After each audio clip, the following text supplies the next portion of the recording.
Oh, c'est beau là. Hein. Alors là, en plus d'être beau, c'est intéressant parce que c'est là qu'on peut le mieux imager la formation du pic Saint-Loup.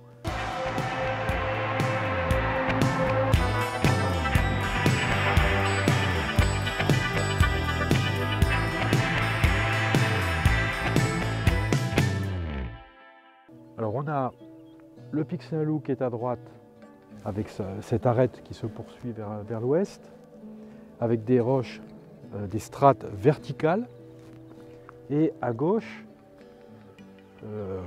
l'Ortus et le plateau de l'Ortus avec une strate de calcaire légèrement inclinée comme ceci.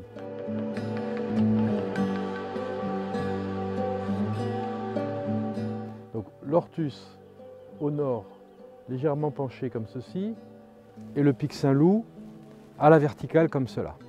Et quand on regarde de plus près, on s'aperçoit que les roches de l'Ortus ne sont pas du même âge que celles du pic Saint-Loup.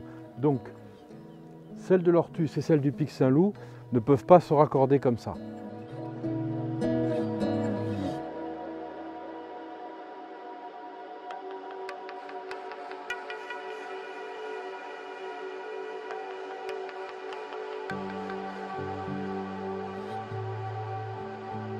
Ce n'est pas non plus la même structure, vous voyez, c'est plutôt en pente inclinée vers le nord pour l'Ortus et verticale pour le pic Saint-Loup. Et en fait, les roches du pic Saint-Loup plongent comme ceci en dessous et vont venir s'aplatir, faire une sorte de U, comme ça, pour venir s'aplatir sous celles de l'Ortus parce qu'elles sont plus anciennes. Et entre les deux, on a le col de Fambétou et la combe de Fambétou qui sont des résultats de l'érosion postérieure au mouvement du pic Saint-Loup.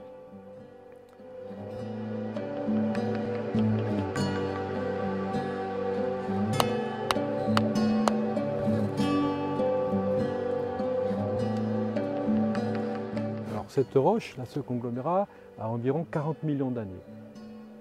Sachant qu'il est constitué de morceaux qui appartenaient au pic Saint-Loup avant, on peut penser que le pic Saint-Loup s'est formé donc, à cette époque-là.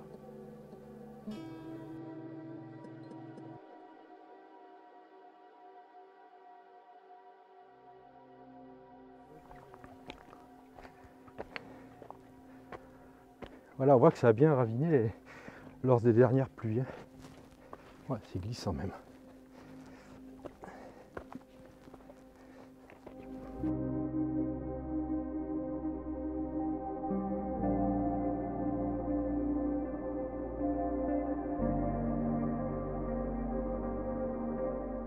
Alors nous sommes ici dans la combe de Mortiès qui se trouve au pied du versant sud du pic Saint-Loup. Et cette combe de Mortiès est tout à fait particulière à la fois pour ses couleurs, parce que là nous sommes dans des roches de couleur noire, et par sa forme aussi, puisque l'érosion a creusé dans les marnes dans lesquelles nous sommes, ces marnes noires, a creusé des formes arrondies, très érodées, très particulières. Alors voilà ces fameuses marnes noires. On voit qu'elles sont extrêmement friables, elles se débitent en petits feuillets. Voilà, donc elles sont très sujettes à l'érosion. Alors quand il pleut fort, la pluie tombe sur la combe de Mortiès et va creuser des sortes de petites ravines qu'on voit ici, qui vont à chaque fois entraîner un peu de ce sédiment pour le déposer plus bas. Et on a donc ces formes arrondies qui sont dues à cette érosion sur un terrain extrêmement friable.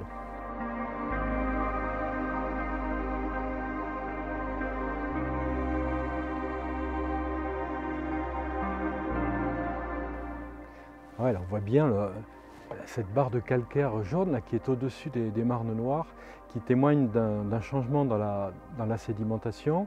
Donc il y a d'abord eu les marnes noires qui se sont déposées, puis ensuite ces calcaires jaunes qui sont au-dessus. Et ces calcaires jaunes, on va les retrouver de l'autre côté de la combe, dans le pic Saint-Loup. Évidemment aujourd'hui ça a été érodé, donc on en retrouve un morceau de ce côté-là. un morceau de ce côté-là.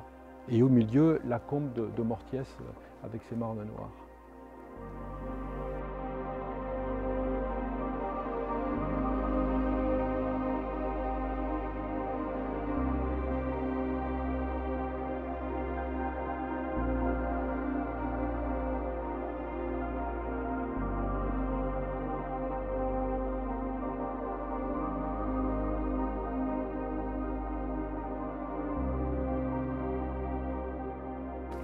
Alors là, nous sommes dans le lit d'un petit ruisseau, le Terrieux, et qui fait apparaître un endroit extraordinaire. En fait, on peut imaginer que c'est le pic Saint-Loup en petit. Alors, voilà une figure que les géologues appellent un pli. Ce pli se forme lors de la poussée tectonique qui a eu lieu, en l'occurrence, quand les Pyrénées se sont formées.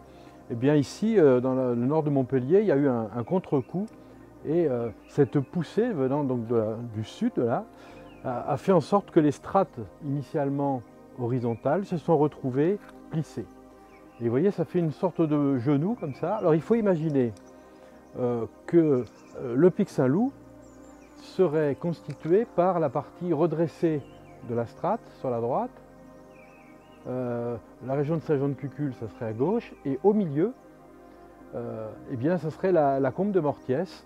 Et ensuite, il faut imaginer que l'érosion a fait son œuvre et a dessiné le relief qu'on connaît aujourd'hui en creusant la combe de Mortiès, dans le sens où les marnes noires de la combe de Mortiès sont beaucoup plus friables, donc ont été creusées au cœur de ce genou, dans le creux poplité, on pourrait dire, du genou, vous voyez, et il reste aujourd'hui un plateau incliné, la combe de Mortiès au milieu et le pic Saint-Loup lui-même qui serait la partie nord redressée des strates.